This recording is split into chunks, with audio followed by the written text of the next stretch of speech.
بسم الله الرحمن الرحيم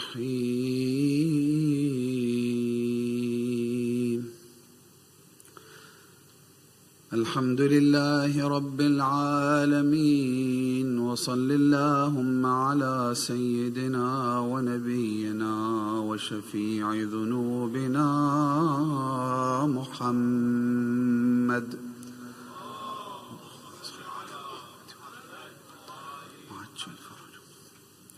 وعلى أهل بيته الطيبين الطاهرين المعصومين المكرمين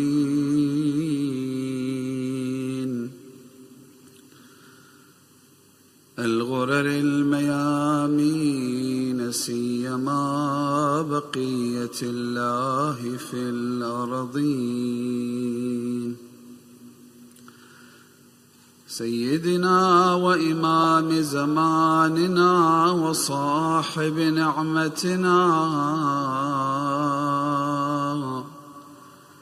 مهدي هذه الأمة وطاووس أهل الجنة الحجة ابن الحسن العسكري فداه أرواح العالمين.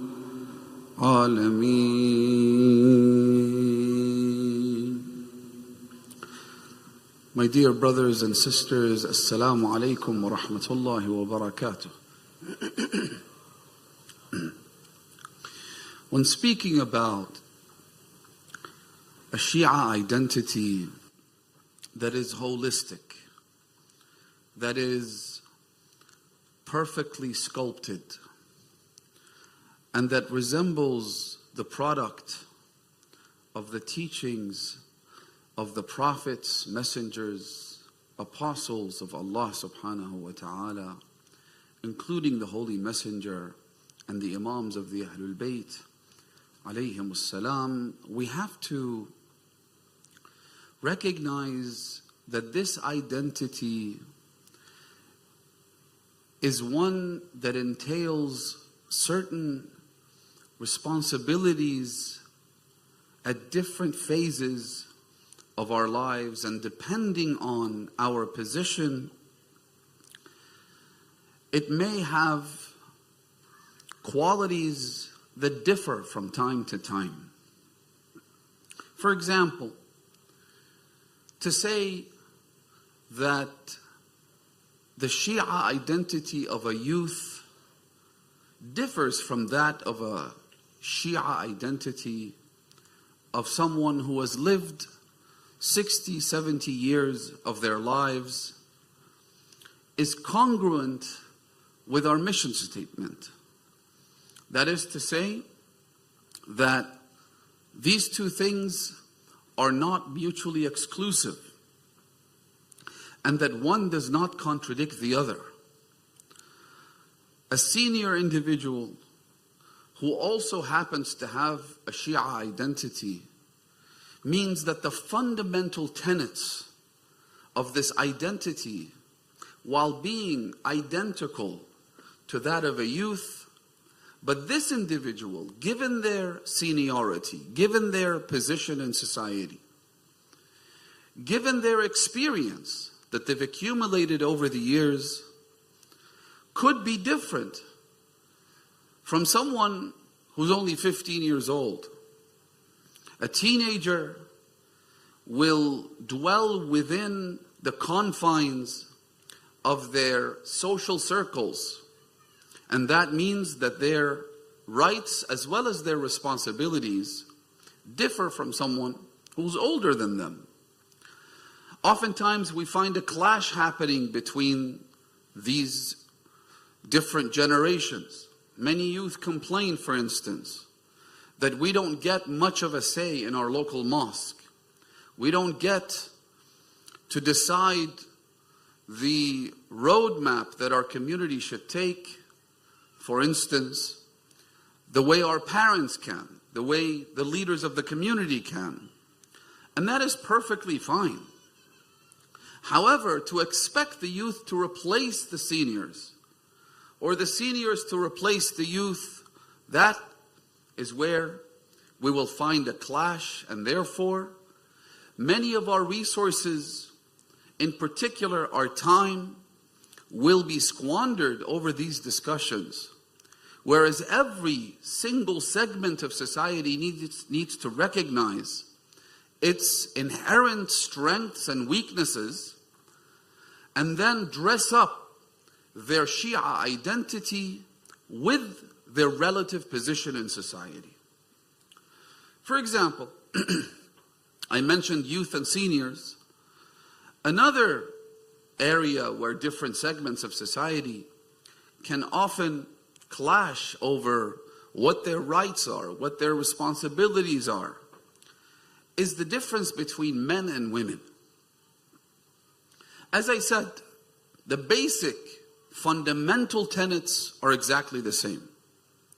Men and women should adhere to the teachings of our religion, our divine revelation, and our leaders, represented by God's vicegerents, the Prophet and the Imams, the Ahlul Bayt alayhimus salam, equally. But does that mean that the role they play is exactly the same? Can women replace men, for instance, when it comes to their position within a Shia community? All these questions might come up from time to time, and it's that we need to address tonight. Because Western ideology is what's given rise to doctrines such as the Universal Declaration of Human Rights. And in the Universal Declaration of Human Rights, adopted by the UN General Assembly, and therefore has spilled over into many of the projects that are run by the United Nations. And as a result of that, many countries are expected to enact laws, regulations, and adjust their policies to reflect the Universal Declaration of Human Rights. The United Nations, a few years ago, proposed a series of goals and stated that member countries have to abide by these policies. And if they choose not to do that, this will affect their standing within the United Nations.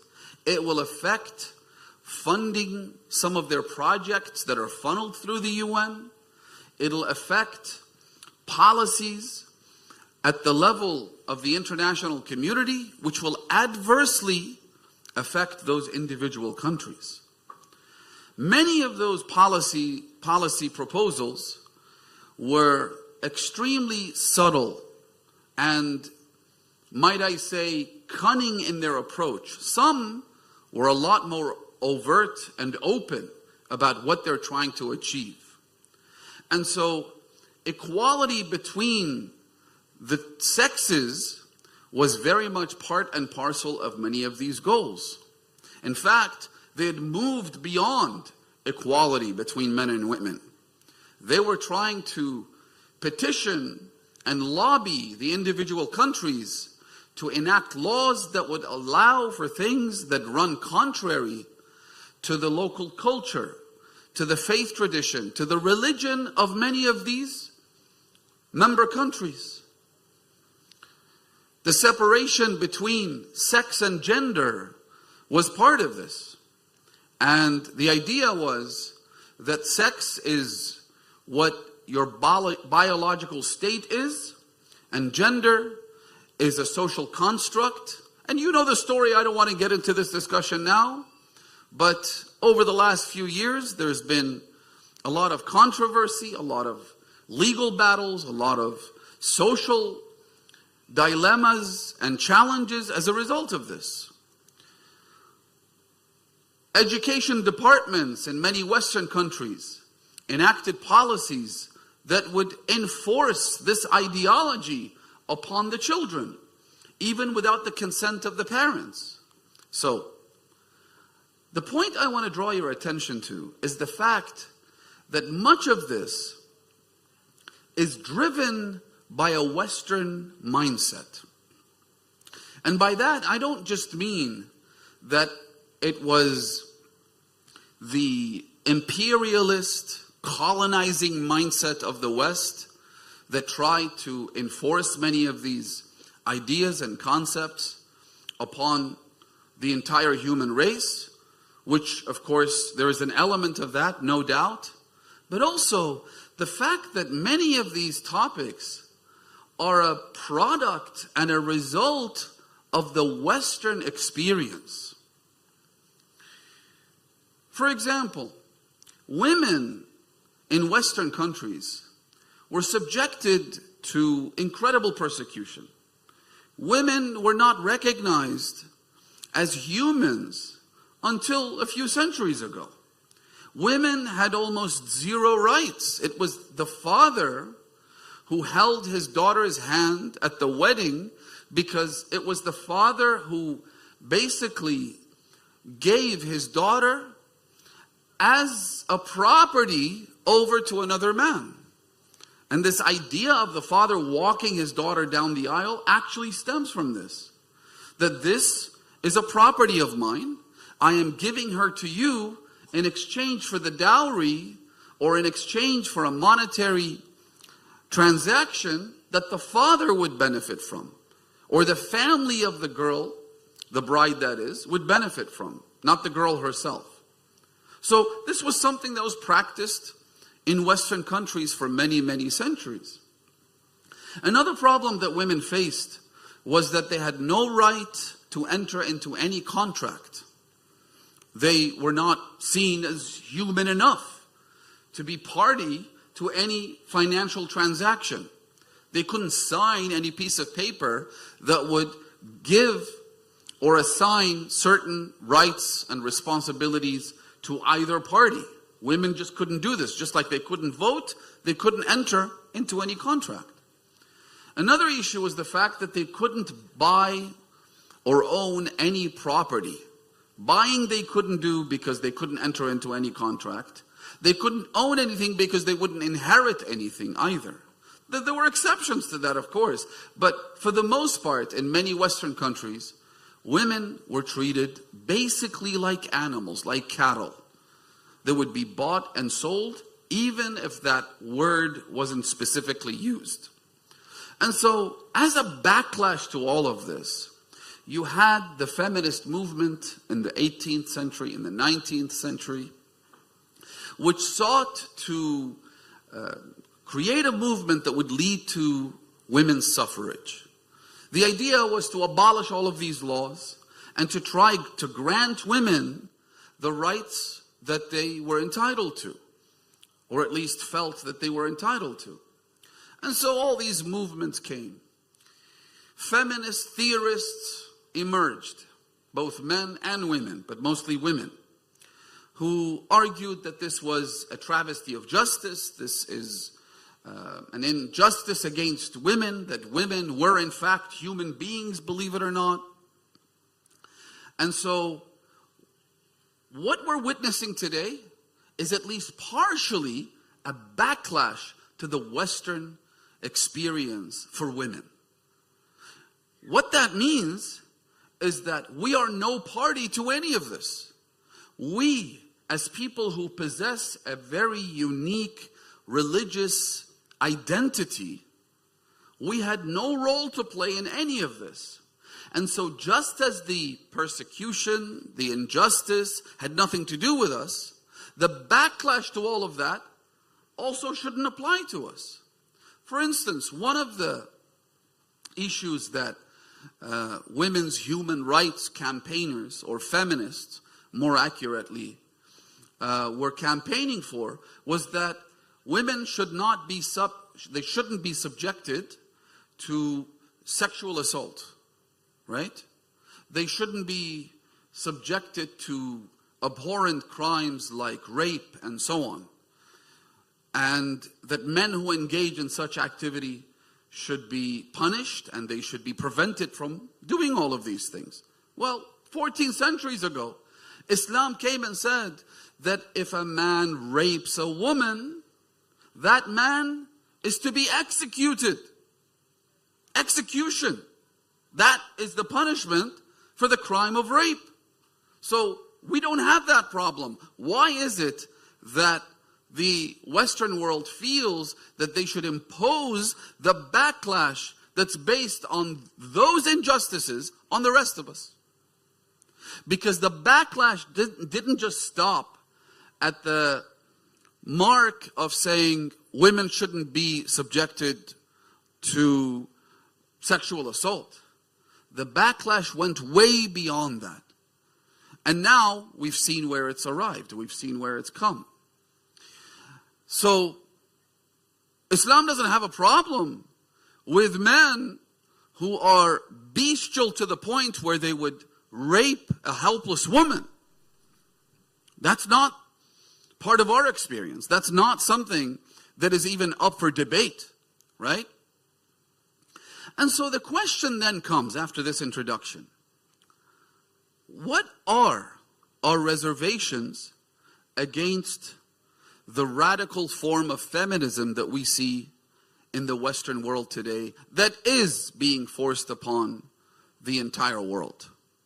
Do we have any reservations against it? Do we have any problems with this kind of feminist ideology? Because you come across men who say, I'm a feminist, right? Islam is a feminist religion. The Prophet was a feminist. And for the most part, people who say that, they don't know what feminism is about. They have a problem in defining the term. When you say that I'm a feminist, then you need to define, first of all, what kind of feminist you are, because there are different kinds. And then there are various religious and social variants of feminism. Then you have intersectional identities that involve feminism. And so clearly you know nothing about the subject. When you say that I am a feminist, or I am pro-women, or I support women's rights, which is like a watered down version that's quite carefully sculpted by marketing experts to refer to basically the same thing. Again, we have no problem with women's rights. But when women's rights becomes a euphemism for, let's say, Marxist feminism, then we have a problem, right? Let's actually sit down and find out what you mean by women's rights. When you say such a thing, it means that you don't know either what feminism is, or you don't know what Islam states about the rights of women and how Islam views women. There's a level of ignorance here that needs to be addressed. There are different kinds of feminist ideologies, as I said, from the radical forms that say there is no gender, that gender is a social construct, that men, and this is a famous quote by one of the early feminist theorists, she says that men are made men by society and women are turned into women by society, right? That's the radical form. Then you have liberal feminism, you have socialist and Marxist feminism, you have social and legal feminism, meaning women need to be awarded their legal rights. But generally speaking, feminism has a few red lines and a few red flags, I should say, that we need to be made aware of. For instance, feminism is inherently, again, I'm speaking about the major ideological paragons of feminism and what they've stated publicly, not whatever form of feminism that sits in my head. Feminism has an inherent issue with marriage as an institution. And many of their early as well as late theorists have openly stated that marriage as an institution is archaic, it's defunct, and it needs to be dismantled. And the problem they have with marriage is they say, first of all, marriage reinforces gender stereotypes. In other words, marriage allocates certain tasks for the man, certain tasks for the woman. There might be some overlap, but generally speaking, Anyone who enters into a marriage knows that the man's job is to provide for the family, to protect the family, to look after the family, whereas the woman's job is to bear children, to look after the children, especially in their infancy, right? And so immediately they will say that we've got a problem, because this kind of traditional marriage that you're referring to reinforces the stereotypes that are historically given to the two genders. First of all, they don't even believe in two genders. And so the conversation becomes a moot point from the very start, right? You can't engage in a conversation with someone who starts off by saying that there aren't just two genders, but 150 of them. Now let's talk about marriage. You've already dismantled marriage. However, they have been laser focused on marriage as an institution because of these problems. Number one, reinforcing gender stereotypes. Number two, see, we're dealing with a mindset that believes economic success is the only measure of success. Of course, they'll celebrate people who engage in acts of charity, for instance. They'll celebrate let's say, scientists and innovators and so on and so forth. But all of those ultimately have to contribute economically to society for them to be celebrated, for them to be considered role models and heroes and what have you, right? And because society is centered around economic growth, about financial gain, about making money, therefore, marriage becomes an impediment to that. That's why many Western countries, and even other countries around the world, they actively discourage marriage. They, for instance, might provide financial incentives, tax concessions, benefits being provided by the government to people who stay single. Because when they get married, obviously now they have a problem in terms of the negative population growth that many European countries are suffering from, even countries in the Far East and whatnot. And so they need to find a way to address this. Because their population is shrinking, or the population is growing older, and they don't have a younger generation who's going to, keep the economic wheel spinning and look after those who retire and those who go into old age, they have to find a solution to that. And so they've proposed different solutions, like providing people with financial incentives. But for the most part, because of the rise of the far right, because of the anti-immigration sentiments, and this is not a political lecture, but I'm just trying to explain what we're going through. Because of all of these things, what you find is that they are proposing skilled workers to be imported from other countries. And so they try to fill the gap left by their negative population by essentially hiring people or bringing in labor from other countries that have a younger population, especially those who are more skilled, especially those who have higher degrees, in order to fill that gap. So they recognize that they have a problem. But at the end of the day, when you have divorce, listen carefully to this, divorce is considered an indicator of positive economic growth. What does that tell the policymakers and the social engineers and the politicians? It tells them that if you can encourage people to get a divorce and discourage them from getting married, your economy will be better off.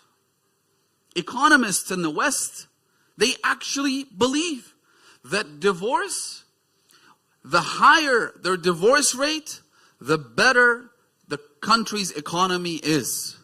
Because when a couple gets divorced, it means that they will both be forced to get into the labor force, to start working, to start a career, and that means that more people are in the workforce. More taxpayers exist in order to fund public projects like the military-industrial complex.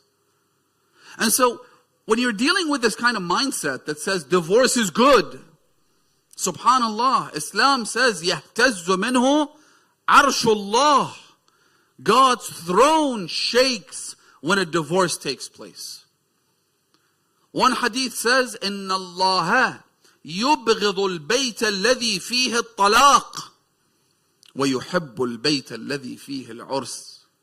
Allah loves a house where a wedding takes place. And Allah dislikes a house where a divorce happens. And yet, we live in times where not only do policymakers and social engineers and the governments and whatnot actively encourage divorce through various policy mechanisms, as well as the media and so forth, but we live in a time where our own community is so brainwashed by all of this and have such an abysmal view of marriage that when they get a divorce, they celebrate it. Haven't you seen some of those videos out there? They have a divorce party. The throne of Allah shakes from this. And yet, and it's often a she, unfortunately, who gathers around her close circle of friends, and they celebrate the fact that she's now free and that she's divorced. This is the kind of world that Rasulullah described to his companions when he said, يَأْتِي عَلَى النَّاسِ زَمَانٌ. There will be a day that will come upon you where people will no longer enjoin good and forbid evil. And then the Prophet says, where people will see good as evil and evil as good. This is the kind of world that we're living in. And so, feminists have been opposed to marriage as an institution. And then Islam comes along and says, as per the hadith of the Holy Prophet, as well as subsequent Imams, it's mentioned by multiple sources, ما بني في الإسلام بناء أفضل ولا أعز من التزويج. No, listen to the words. Of all the institutions that Islam blesses and has given rise to, of all the projects and endeavors that Islam encourages, there is no building, no institution, no structure that is built in Islam that is better and more noble than marriage. And so we see a contrast between these two worldviews. A huge contrast. There's no similarity whatsoever. They've written books upon books about the dismantling of marriage. And they've talked about how marriage is a problem, not just because the couple aren't both working and therefore contributing to the country's economy, but also because the children, they say that the children within a marriage are given teachings, moral and ethical instructions by the parents, whereas it's supposed to be the government that provides those instructions to the children. The parents should play no role in this. And they've actually said, I've read this in their books, that even when people have children, and of course we have to have children, otherwise society will cease to exist. But when a couple has a child, that child should then be taken over by the state so that the child's education is provided by the government. And that's exactly what's happening, isn't it? Not in the sort of shocking way that they've proposed, but in reality, that's exactly what we're doing. And we're doing it willingly, with full consent from all the parents. When you put your child in daycare because both parents have to work, and they don't have much time to spend with their children, maybe an hour, 2 hours a day, maybe over the weekend, maybe on the vacation once a year. And so, who are you delegating the task of raising your children to? It's not you who's imparting those values to your children. I was speaking to a friend just today, talking about a certain project that has to do with teaching the fundamental beliefs to children and so on. And he asked me a really good question. He said to me, Sayyid, all of these projects are great, but what about the parents? I said, exactly. And this is what I proposed to a group of friends of mine recently, when I said that while you teach children about their faith, about their history, their morals, their virtues, you need a dedicated class for parents, because parents don't have the skills to parent. Honestly, they don't have the skills. I was at a wedding recently, and I gave a bit of a talk at the function, and I said, isn't it weird, isn't it strange, isn't it shocking that when you want to get a mortgage and buy a house, they give you a stack of papers this thick, and you have to read through those papers and then sign about 20 different one of them, right? And you're actually required to read them. Maybe most people don't do that, but you're supposed to. You're supposed to know what your rights and responsibilities are, right? 500 pages, 300 pages of paperwork because you're getting a loan from the bank to buy a house, which you won't actually own until 25, 30 years from now. And yet when people get married, they never read 500 pages. They don't receive any instructions. They don't receive any legal, and by legal I mean Islamic jurisprudential instructions as to how to parent. We're living in dark times, brothers and sisters. Again, I don't want to be the prophet of doom and gloom, but the reality is that the reason society is disintegrating, the reason many of our families are struggling when their children are young, it's all hunky-dory, but when they reach adolescence, that's when they come knocking on my door and calling me and sending me messages. Every house I get invited to, all over the world, by the way, there's always this case of the mother saying, Sayyid, my eldest is good, my middle boy is fine, but this young one, please have a word with him. Please talk to him. He's got this issue and that issue and so on and so forth. 9 times out of 10, when I see someone who's like in their 40s, 50s, 60s, approaching me, about to ask me a question, I know for a fact that it has to do with parenting. It has to do with their son or daughter. We don't know how to parent.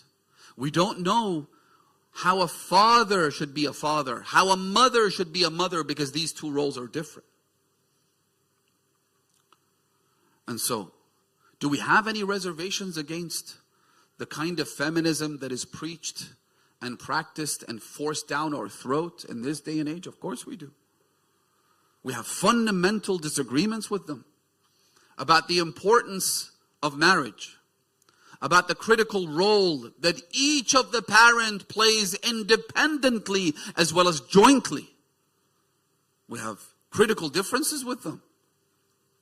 We have a problem when it comes to the chastity of a woman, where feminism believes that because of the equality that they preach between men and women, that they should also dress the same way, that there should be no specific instructions for either of them, that if women want to take off their hijab, they should be able to. Which is funny, because if hijab is ever, God forbid, imposed on society because society voted for that, they have a problem.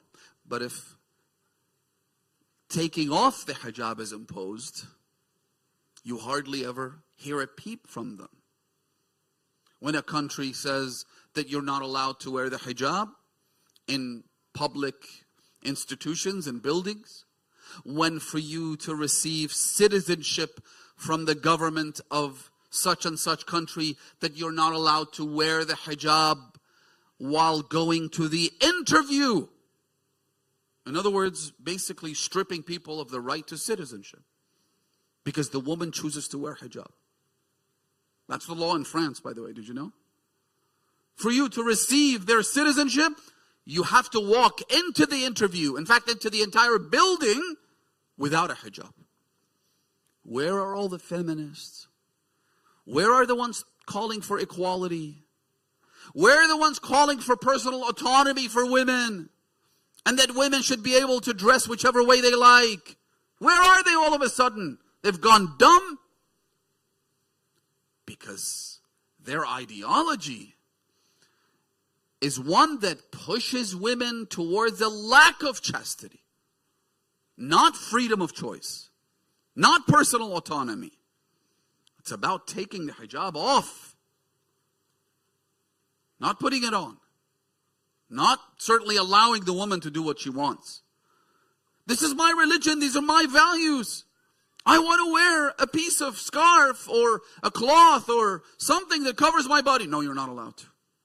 Why? Because you're oppressed and you don't know it. You're suffering from Stockholm Syndrome. Marriage is a tool for oppression and persecution. That's how they see it. Hijab is a tool of subjugation and persecution. That's how they see it. Right? Women choosing to raise their children is a problem with feminists because they say this is unpaid labor. This is literally what they say. If a woman just chooses to stay at home, they wouldn't say to her that you're not allowed to do this. Instead, they tell her that you are practicing unpaid labor. The work that you do is worth this much. And they've come up with charts and figures and numbers.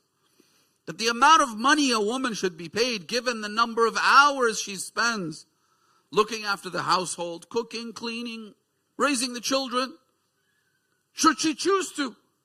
Again, we're talking about a society in which a woman chooses to do this. They tell her, no, you should be paid $150,000 a year. How much are you getting paid? You're getting paid nothing? Leave.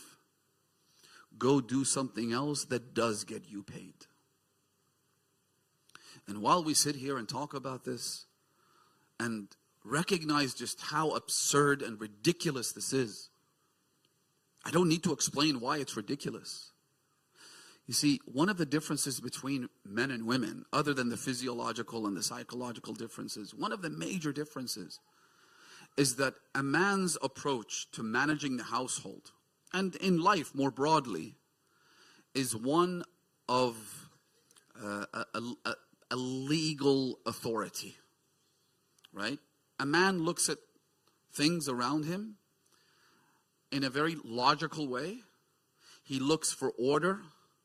He looks for rights versus responsibilities. He looks for legal structures that would keep a family and therefore society together.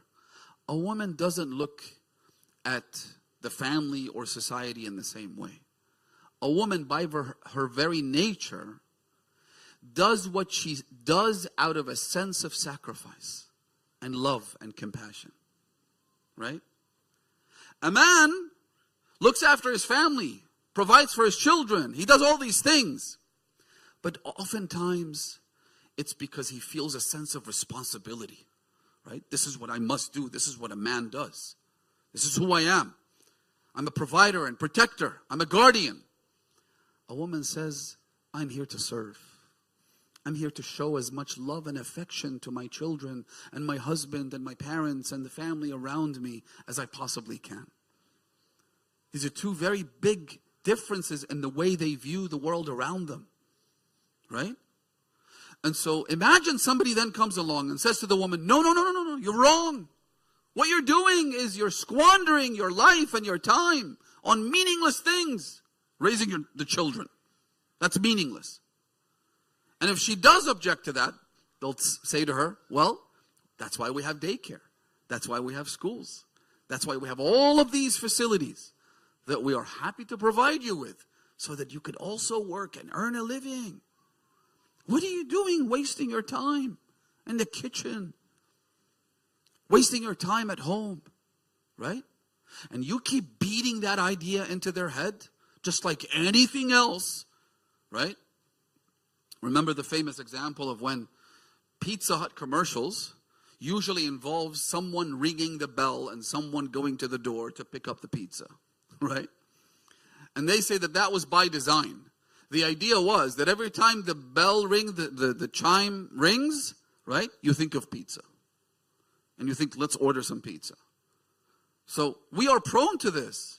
I'm not saying women are particularly prone to this kind of propaganda. But as human beings, we're susceptible to manipulation. And when manipulation occurs at the highest echelons of the government,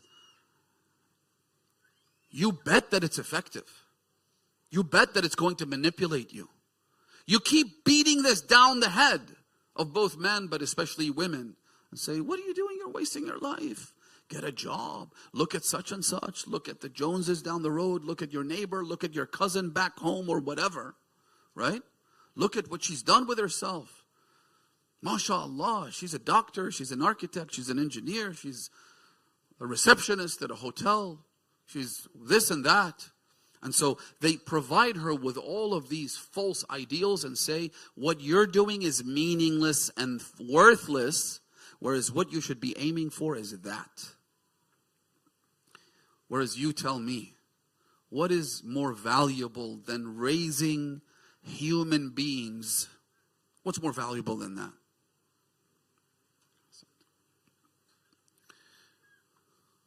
Somebody once said something to me. I'll share this with you. He said to me, Sayyid, I'm an all-rounded kind of guy. I'm successful, alhamdulillah, in pretty much every field I'm in. In business, I'm a Wall Street investor. So, makes a truckload of money. In community service, I volunteer at the local homeless shelter and I distribute food every Saturday and Sunday to those who are homeless in my local area. In my local place of worship, I teach Sunday school. As an individual, I'm married and I have a child. Right? So he kind of ticks all the boxes. Then he said to me, Sayyid, what do you think is there for me to do on top of all the other things that I'm doing? And it's a tricky question. Because like, if he was single, I tell him get married. If he didn't have children, I tell him to have 12 children. If he wasn't volunteering at the mosque, I'd say do this. If he wasn't helping society at large, I'd say do that. But when he ticks all the boxes, it's tough, right? What do you say to him? So I remembered something my uncle had once said to someone else. I said, you know what your role should be? Your role should be to create clones of yourself. You're such an all-rounded guy. You're so successful, alhamdulillah. And there are many people like this in our community. I can see many faces, familiar ones, who, mashallah, they've done well for themselves. On a personal level, on a family level, on a community level. Your number one priority should be to create people just like yourself. Through mentorship, through classes, through training courses, whatever it is.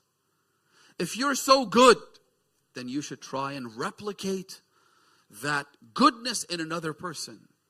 Right? Pay it forward. Create more people like you. We need more people like you. Now imagine, what is more noble than to produce human beings who are virtuous and moral and good and kind? What is more noble than that? And yes, it's a job that involves long hours. It involves, difficulty. It involves childbirth, labor. It involves a lot of messiness. Yes, that's true. But the higher the price, the bigger the reward. You're creating another human being. That's not easy. And so, as I said earlier, Islam is a religion that, unlike the past Western experience and even present day Western experience, doesn't suffer from these problems. We've never had a problem with women owning property. Salamullahi alayki ya Fatimat al-Zahra. We've never had a problem with women entering into contracts.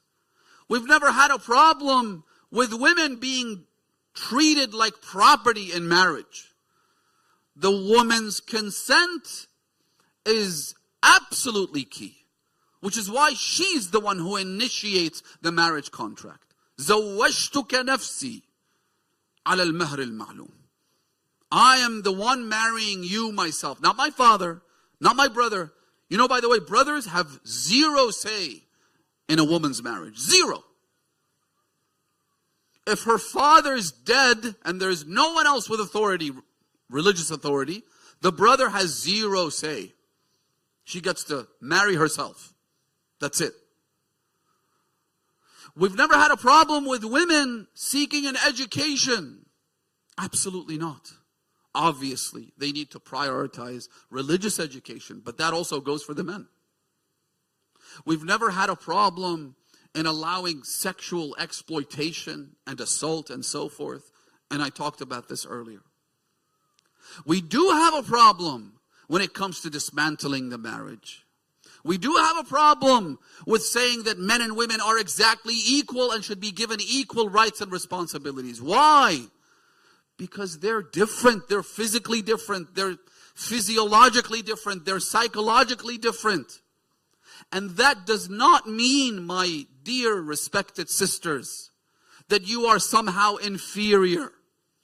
It just means that you play a different role. Gender stereotype. Hashtag gender stereotype. Patriarchy. Bring down the patriarchy. No. It's like saying, which is more important, my mouth or my eyes? Is there one that's inferior and the other is superior? No. My right hand or my left hand? My legs or my, for example, shoulders? Each one plays a different role. Each one is equally important in its place. That's all Islam says.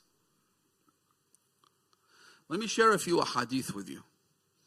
Again, to illustrate how Islam doesn't have the problems that have led to this maniacal, absurd backlash that's now causing all of these troubles. For instance, Allah subhanahu wa ta'ala says in the Quran, let me start with the verse. فَاسْتَجَابَ لَهُمْ رَبُّهُمْ. Allah subhanahu wa ta'ala responded to their prayer. أَنِّي لَا أُضِيعُ عَمَلَ عَامِلٍ مِّنْكُمْ مِنْ ذَكَرٍ أَوْ أُنْثَى بَعْضُكُمْ مِنْ بَعْضٍ. Allah subhanahu wa ta'ala is saying that your deeds, your actions, whether you're male or female, man or woman, it doesn't matter. I will not squander any of it. You are from each other. Or when Allah subhanahu wa ta'ala says, إِنَّ أَكْرَمَكُمْ عِنْدَ اللَّهِ أَتْقَاكُمْ.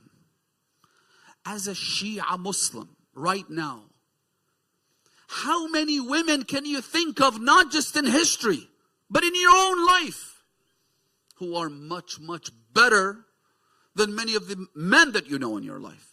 Why? Because she's pious. Because she's devout. Because she's sincere. Because she's good. Again, think of your own mothers. We don't even need to talk about Fatima al-Zahra. We don't need to talk about Lady Khadija salamullahi alayha. Or Lady Zainab. Your own mother, your own grandmother, your own sister sometimes, right? Now, listen to these ahadith. In the blessed book of Al-Kafi, there is an entire chapter called Babu Fadl al-Banat, the chapter of the virtues of girls. Compare this to the Universal Declaration of Human Rights. Compare this to Charles-Louis Montesquieu and other Western philosophers. Babu Fadl al-Banat. There are many, many ahadith in it. I'll mention just a couple of them. عن النبي صلى الله عليه وآله خير أولادكم البنات. The best of your children are the girls. I mean, that's just, someone might argue, if we didn't know the Holy Prophet any better or Islam any better, someone might argue, I mean, that's just biased against the boys, right? خير أولادكم البنات وقال نعم الولد البنات ملطفات مجهزات مؤنسات مباركات ممليات. The best of your children are girls, or your daughters. Then the Prophet says, because they're just the life of the house. Those who have daughters know what I'm talking about. Salamullahi alayki ya Ruqayya bint al-Husayn. They're the life of the house. They truly breathe color into the parents' life. And they're loyal. They're the ones who remember the father and the mother after they've died. Boys are boys. They grow up, they have responsibilities, they have their own families to look after. They might forget the father. Maybe remember them every Thursday night with a Fatiha, but the girls won't forget. The girls are loyal. Someone came to Imam al-Sadiq alayhi salam. He said to him, تزوجت وما رأى رجل من خير في امرأة إلا وقد رأيته فيها. I married this woman, and no man has ever seen a good woman with good qualities and virtues except that I've seen those virtues in my wife. She's such a good wife. She's a keeper. However, ولكن خانتني, but she betrayed me. So the Imam said to him, how did she betray you? He said, ولدت لي جارية. She gave me a daughter instead of a son. By the way, you might think this is 14 centuries ago. No, we still have this. I don't want to mention the countries, but we still suffer from the problem where if a mother gives birth to a girl, it's seen as inferior. It's seen as almost a mark of shame. If a woman in certain countries has nothing but daughters, no boys, no sons, right? They call her Ummul Banat. She's the mother of the girls. She's yucky, right? She's not a good daughter-in-law. So he said to the Imam that she betrayed me. She gave me a daughter instead of a son. The Imam said to him, لَعَلَّكَ كَرِهْتَهَا. You don't like the fact that she gave you a daughter? إِنَّ اللَّهَ عَزَّ وَجَلَّ يَقُولُ آبَاؤُكُمْ وَأَبْنَاؤُكُمْ لَا تَدْرُونَ أَيُّكُمْ أَقْرَبُ لَكُمْ نَفْعًا. But you don't know who's going to benefit you more, the son or the daughter. Oftentimes the daughter benefits a great deal more. Right? When she's a sister, this is the daughter. When she's a sister, listen to what the Holy Prophet says. إِنَّ اللَّهَ تَبَارَكَ وَتَعَالَى عَلَى الْإِنَاثِ أَرْأَفُ مِنْهُ عَلَى الذُّكُورِ. Allah subhanahu wa ta'ala is more merciful towards girls than towards boys. وَمَا مِنْ رَجُلٍ يدخل فرحة على امرأة بينه وبينها حرمة. And when a man has a mahram in his life, meaning mother, sister, right? If there is the mahramiyya between them, and he makes her happy, إلا فرحه الله تعالى يوم القيامة. Allah will delight him on the day of judgment. Your sisters. When she's a wife. There's so many hadith like this. We've run out of time, unfortunately. But when she's a wife, how you're supposed to treat her and look after her and protect her. When she's a mother, Allahu Akbar. Just look at, I've collected about 5 or 6 hadith here, which we don't have time to get into. I'll only mention this one. The hadith says, إِذَا كُنْتَ فِي صَلَاةِ التَّطَوُّعِ. If you were ever praying recommended prayers. The rule is that when you enter into the state of salat, you're not supposed to break it, even if it's recommended. You're supposed to finish it, right? The hadith says, but if you are praying a recommended prayer, فَإِن دَعَاكَ وَالِدُكَ, if your father calls you, don't break your prayer. وَإِن دَعَتْكَ وَالِدَتُكَ فَاقْطَعْهَا. But if your mother calls you, those of you who have mothers, show kindness to her. Kiss her hand, kiss her feet. Show her how much you appreciate what she's done to you. وَإِن دَعَتْكَ وَالِدَتُكَ فَاقْطَعْهَا الْجَنَّةُ تَحْتَ أَقْدَامِ الْأُمَّهَاتِ. And this is why we as Shia Muslims with a robust and solid Shia identity, we have no problem going through our history and finding scores of women who contributed in the most fundamental way, in the most groundbreaking and trailblazing way to the very fabric of this religion. If you ask a British person or an American or a Canadian, name me 5 notable women in your country's history, they'll struggle. Won't they? Try it. Name me 5 important women who played important roles in your history and in this country's history. But ask a Shia, and they'll drop names left, right, and center. This is how Islam views women. Women play the most pivotal role in looking after the household. Again, I'm not speaking from a jurisprudential perspective. Are they allowed to work or not? What are the rules and so on and so forth? Can they stipulate conditions in the marriage contract? All these things, I think, are secondary, right? All you need to do is to go back and look at the likes of Usud, this great woman whose background, whose work, whose contributions just baffle me. And I've mentioned her name more times than I can remember. She was the daughter of a man named A'yan, who was among the Nawasib, and he was affiliated with the first early Khulafa. His father, in other words, her grandfather, was called Sensen. So Sensen had a son called A'yan. A'yan had a daughter called Usud. Sensen was a Jew living in Medina, never converted to Islam, didn't like the Prophet, didn't subscribe to his faith. This woman, the product of this family tree, converts at the hand of Abu Khalid al-Kabuli, who was a close confidant and disciple of Imam Zayn al-Abidin alayhi salam. She becomes a Shia of the Ahlul Bayt alayhim salam. This woman then helps guide her brothers. Who were her brothers? Zurara ibn A'yan, Himran ibn A'yan, Bukayr ibn A'yan. The ones about whom Imam al-Sadiq alayhi salam says, لولا زرارة وحمران لن دثر دين أبي. Without these men, the religion of Islam, the religion of my forefathers, would have been vanquished. All thanks to who? Thanks to Usud, whose name, by the way, just sends shivers down my spine. The mother of lions. Which brings me to the true mother of lions. A person who was present in Karbala despite the fact that she was physically absent from the plains of Karbala. Al-Baneen Fatima al-Kilabiyya.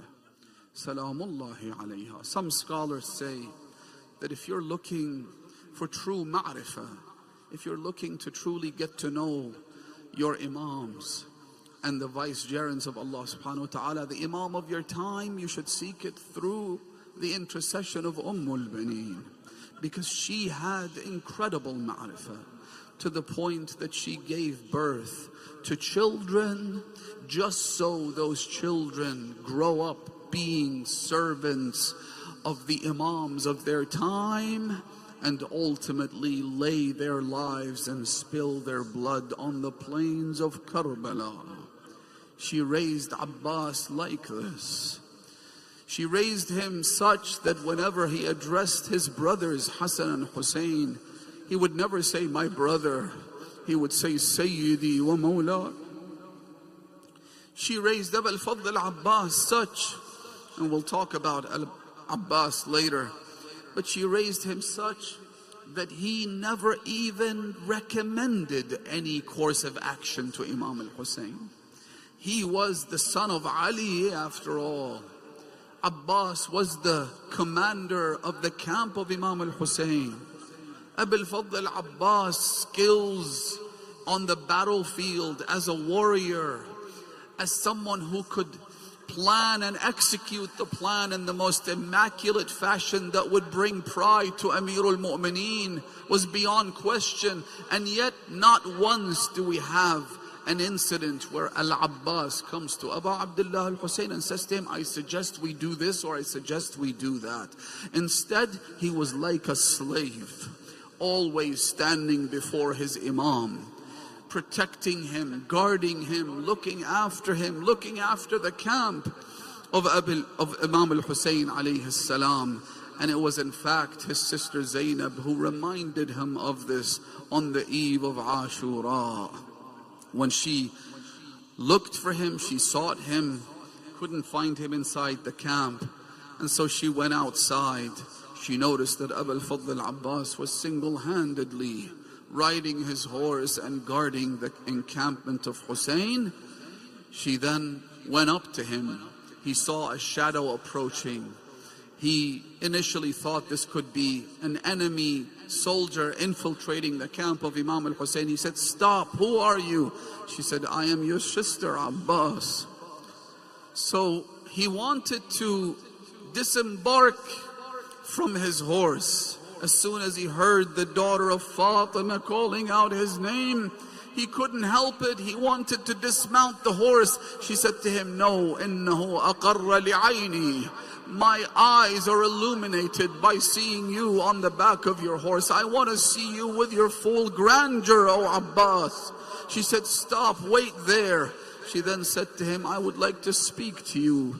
I have a few words to share with you. So he said to her, لَقَدْ حَلَى وَقْتُ الْحَدِيثِ. What a beautiful moment it is that the daughter of Fatima Zahra wants to speak to me. That is when she told him, O Abbas, when our father wanted to get married, he told his brother Aqil, خِرْلِي إِمْرَأَةً مِنَ الْفُحُولَةِ مِنَ الْعَرَبِ. I want you to find me a woman who was brought about by the most manly of Arab tribes, the most masculine of tribes. So he said, why do you want that, Ya Amir al-Mu'mineen? Aqil told the Imam, he said to him, because I want children who would protect the son of Rasulullah on the plains of Karbala. Ajarakallah ya Hujjat ibn al-Hasan. And boy, did they make al-Baneen proud on that day. The Arab poet describes al-Baneen as saying these words. لا تدعوني ويك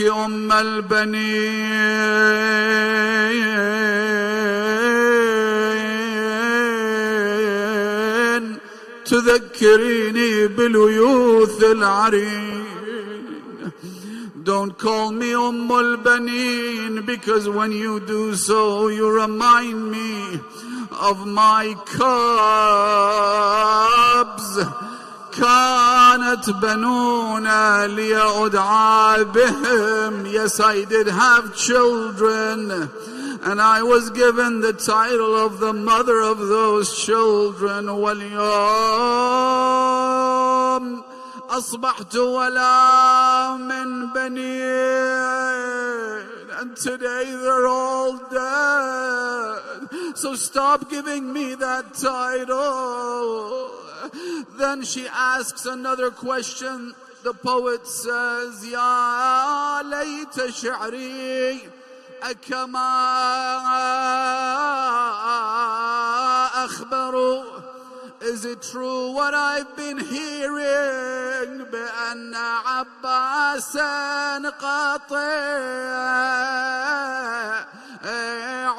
اليمين. That they severed the hands of my son. However, this is what the poet says. This is how they describe al-Baneen's speech. But I want to correct the poet. And I want to tell him, may Allah bless you for lamenting and mourning and eulogizing al-Baneen. But you are wrong, sadly. Why, you might say? Because history tells us al-Baneen never mentioned the name of Abbas or any one of her children. All she asked for and about was Aba Abdullah al-Hussein, to the point that when Lady Zainab allowed al-Baneen to come into the house while they were mourning, when al-Baneen came in, all she said was, Waladi Hussein, tell me about my son Hussein. So Lady Zainab responded by saying, Akhi Abul Fadl.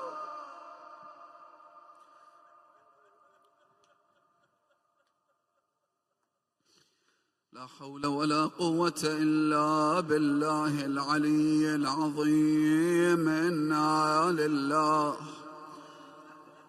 وإنا إليه راجعون. وسيعلم الذين ظلموا وأي منقلب ينقلبون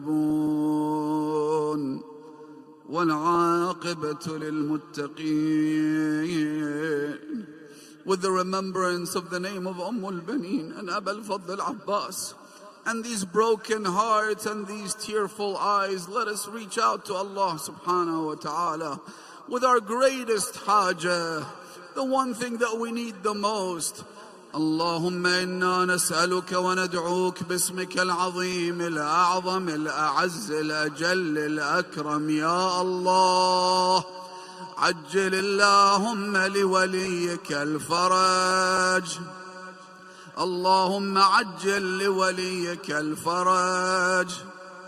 اللهم عجل لوليك الفرج والعافية والنصر.